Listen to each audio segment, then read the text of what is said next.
Okay, so we're on 5.6, day 2, factor a perfect square trinomial and difference of squares, or PST and DOS.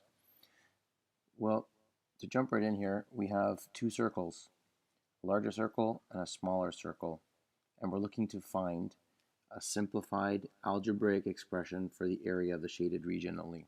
So to do that, we need to subtract the area of the smaller from the area of the larger, and what the difference would be the area of the shaded region. Okay, so first of all, just to identify what we're talking about, the radius is given to you here, right here for the smaller circle, and then of course the radius for the larger circle is there, r plus 3. So I want to start with the larger circle, and I'm going to do that in a different color. Area is pi times the radius squared. That's the area of a circle, right? Area equal, let's try that again. Area is pi r squared, but in this case the radius is not r. The radius for the larger circle is r plus 3, so we're going to do pi times r plus 3 squared, because our radius is r plus 3. And to expand this properly, we've got to take a look at the r plus 3 first, and that really is vertex form. We also know that the factored form of a perfect square trinomial looks like vertex form. So r plus 3 squared, if you expand it, would really come out to a perfect square trinomial. Okay, and so we're going to expand it now. We have pi times, now I want you to you should be imagining r plus 3 times r plus 3. You should also by this point be very fluent at expanding a perfect square trinomial. We know that we'd have r times r, which is r squared, and we'd have r times positive 3, which is 3r, and then 3 times r, which is another 3r. The shortcut being multiply what's inside the brackets here, 3 times r, which is 3r, and double it. In that case, we get 6r. And then 3 times 3 is 9, so plus 9. And then that is our perfect square trinomial in brackets. And now we distribute, now we're going to distribute the pi. So we have pi r squared plus 6 pi r plus 9 pi. And all we did here is just distribute the pi times the r squared, pi times that, and pi times 9. Now what we want to do is we want to calculate the area of the smaller circle, and that area is pi times the radius squared, which is r. So it's really just pi r squared. In that case, we're going to subtract pi r squared here. Our only like terms are pi r squared minus pi r squared. If I add those together, pi r squared plus a negative pi r squared, those are basically eliminated. And what we're left with is 6 pi r plus 9 pi. And again, if you want to simplify this further, what is the greatest common factor between those two? Well, I can take a 3 out of each numerical coefficient, and I can also take pi out. So 3 pi times 2 is, 3 pi times 2r would get me 6 pi r, and 3 pi times a positive 3 would be 9 pi. And that is your simplified algebraic expression for the area of the shaded region.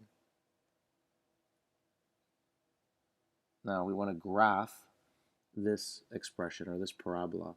Make sure to label the roots, the y-intercept, and the vertex. So in order for me to do this properly, again, if you factor a perfect square trinomial, you get vertex form. If you factor a quadratic formula that is not a perfect square trinomial, we'll get root form. So factoring a quadratic, factoring a trinomial or quadratic equation will get us, in this case, a root form. And you'll remember root form is really this.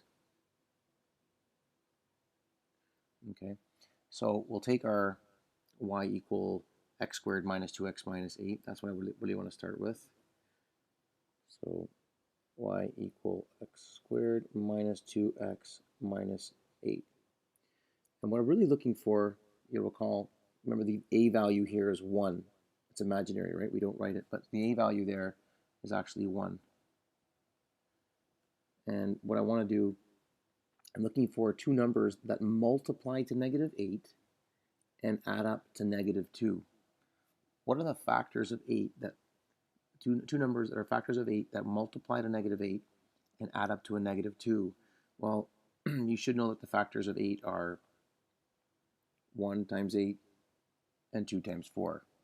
The only two that can get me a difference of 2 are the 2 and the 4. But I want my sum total to be -2. In that case, I want a -4 and a +2, because when I add those together, I will get a -2 as my sum, but if I multiply them, I'll get -8. So that's exactly what we're looking for. In this case, what we'll do is we'll have y equal, and we'll have x, and one is going to be +2, and the other one will be -4. And that's it. Now we have root form, but we want to identify our roots. Again, for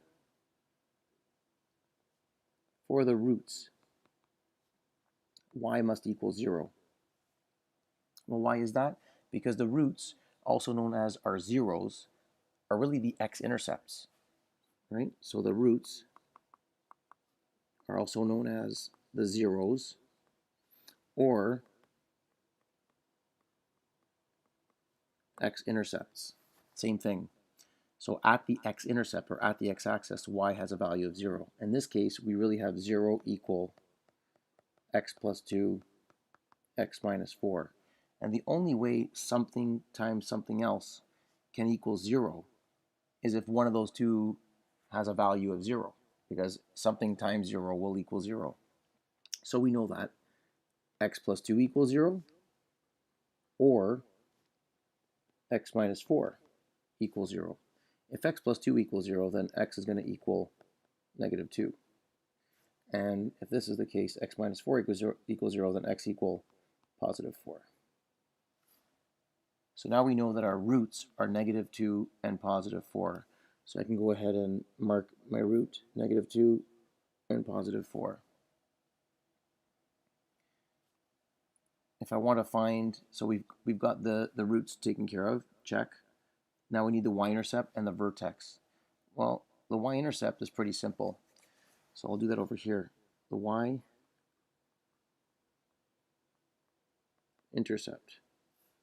If I want to get the y-intercept, I want to find the halfway mark between the roots. So I'm looking for halfway, that's my short form, but for between, halfway between the roots. And so we have, I apologize, I'm looking, that's the wrong title. That's for the vertex. For the y-intercept, x has to equal 0. So draw a dividing line here. So the vertex is halfway between the roots. Well, our roots are -2 and +4. So if I add those together and divide by 2, -2 plus 4 is 2, divided by 2 equal 1. So I know that the x value is going to be 1. So I've added my two x values together. So it's going to happen somewhere along, my vertex is somewhere along that line. Okay. Now we also know it's opening upward because there's a positive imaginary 1 right here. The a value is a positive 1. Now to solve for y, we're going to sub in 1 for x. So we had y equal x minus 2, sorry, I apologize, x plus 2, x minus 4. X plus 2, x minus 4, and we're subbing in 1, so equal 1 plus 2 times 1 minus 4, y equal 3 times -3, y equal -9. So their y-intercept is -9. Apologize, the vertex, I keep saying that. The vertex is -9.